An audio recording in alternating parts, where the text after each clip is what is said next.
Anda kembali di Indonesia Morning Show. Pencarian kotak hitam AirAsia QZ8501 akhirnya menemukan titik terang. Dan kita akan membahasnya bersama dengan Bapak Yudo Haryadi, Perekayasa Madya Barunajaya dari BPPT. Selamat pagi Bapak. Selamat pagi. Pagi Pak Yudo. Kemarin kan kita mendapatkan ada kabar yang membuat kita ini semua lebih optimistis gitu. Bahwa katanya tadi saya sudah katakan sudah terdeteksi adanya sinyal. Dan ternyata tidak hanya dari Barunajaya, tapi juga kapal-kapal yang memang bergabung bersama dengan Barunajaya lainnya. Sudah sejauh mana Pak perkembangan mengenai penemuan sinyal deteksi dari black box yang diindikasikan dari QZ8501? Ya, jadi hari ini Barunajaya sedang standby. Tim-tim kapal yang bersama dengan BPT juga sedang standby. Ya. Jadi kita sudah melakukan survei menggunakan beacon locator dan USBL secara akurat. Artinya itu sudah diverifikasi berkali-kali sehingga kita sudah yakin bahwa itu adalah ping dari sebuah beacon locator. Apa tuh yang dimaksud dengan beacon locator Pak Yudo? Ping dari sebuah beacon. Jadi beacon itu adalah alat yang ditempelkan di dalam black box. Jadi itu beacon itu dia mengeluarkan sinyal frekuensi 37,5 kHz. 37,5 Hz dan itu akan apabila black box itu terlepas dari pesawat, dia punya baterai yang umurnya biasanya ada yang 30 hari, ada yang 90 hari. Okay. Nah, saya mendengar informasi yang digunakan AirAsia adalah 30 hari. 30 hari, baiklah. Ini seberapa yakin, akurasinya seberapa yakin kalau itu memang datang dari black box? Jadi kalau akurasi dari ketelitian itu memang kita akurasinya sekitar di bawah 5 meter. Itu black box sudah dipastikan akan berada di koordinat yang kita temukan.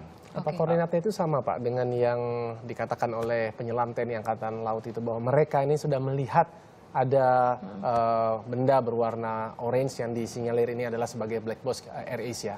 Ya sebenarnya mungkin saya akan sedikit berbicara bagaimana proses penemuan beacon ini. Jadi baik. awalnya kita mendapatkan informasi dari KNKT. Jadi KNKT sedang bekerja di daerah Ekor, mereka sedang menduga ada black box di Ekor. Kita tim BPT itu diinformasikan oleh KNKT, diberikan lokasi untuk mengecek lokasi yang ada sekarang. Kemudian tim BPT dengan menggunakan wahana kapal Trisula, karena tim BPT sudah menggunakan AUV yang berada di kapal Trisula. Jadi kapal Trisula itu kita minta untuk menggunakan AUV. Apa tuh Pak yang dimaksud dengan AUV Pak? AUV itu adalah autonomous underwater vehicle. Jadi wahana yang digunakan dalam air secara otomatis. Jadi kita bisa operasikan, kita membuat jalur, kita bisa lepas AUV, nanti dia kembali lagi ke lokasi yang kita buat. Jadi itu memang wahana yang cukup memadai untuk melaksanakan. Ini sama yang dimaksud dengan ROV itu ya Pak ya, remotely operated vehicle. Beda lagi. ROV dia menggunakan kabel. Kalau ROV dia memang dilepas, dia bisa membuat jalur sendiri dengan kontrol yang di atas kapal. Tapi dilengkapi dengan kamera juga Pak?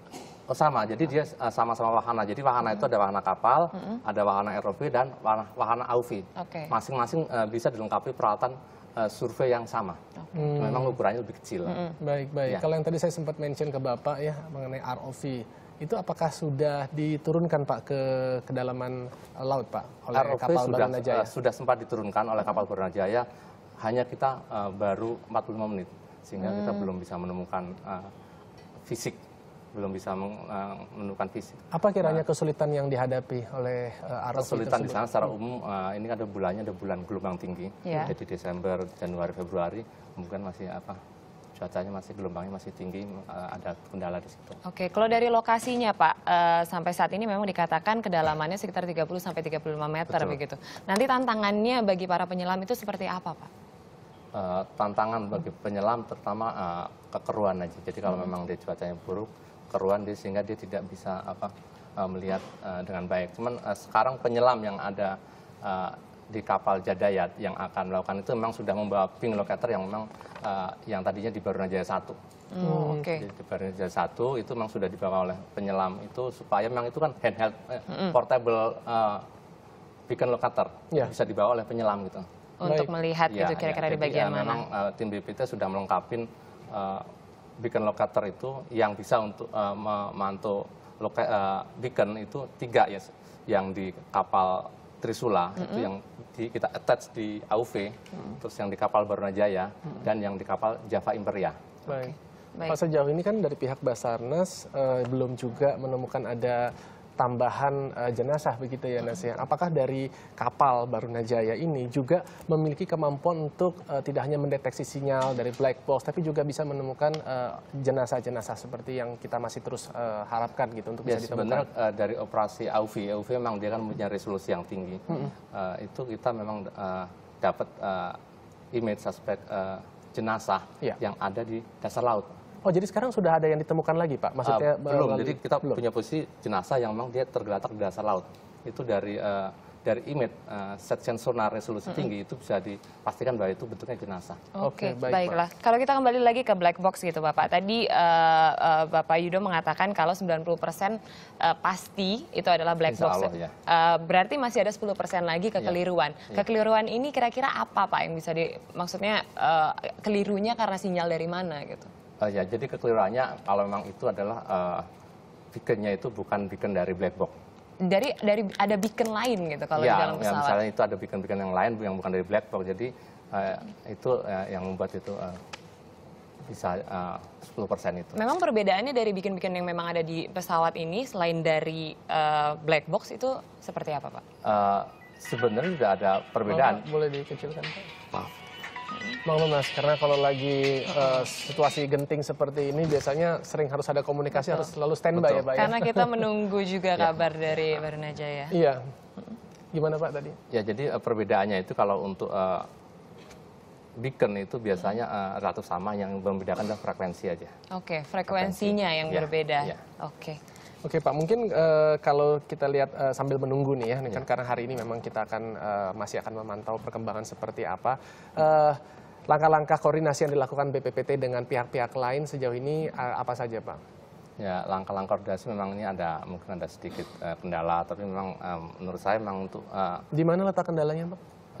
koordinasi, secara koordinasi pembagian area atau jadi kita kan sebenarnya kalau bekerja di laut itu kita harus bekerja tim. Jadi kita harus bagi-bagi area, jangan sampai satu area itu overlapping karena nanti akan tidak efektif. Jadi kita harus bagi blok-blok sebenarnya. Artinya kan kalau memang siapa yang akan mendapatkan lokasi yang baik itu memang ya ini memang itu udah tugas bersama gitu loh. Jadi Siapa kalau Pak yang memiliki wewenang Pak untuk pengaturan titik-titik Baruna, misalnya BPPT di sini, mungkin Basarnas di sini, ada kapal-kapal lain di sini, siapa? itu Basarnas. Basarnas itu dia punya tanggung jawab untuk mengatur area-area yang itu, dan sekarang sebenarnya sudah dilakukan pengaturan itu, cuman memang mungkin efektivitasnya yang belum berjalan. Oke, terakhir hal yang memang harus dicermati ketika sudah mendapatkan black box itu sebenarnya kalau dari BPPT pertimbangannya apa sih Pak?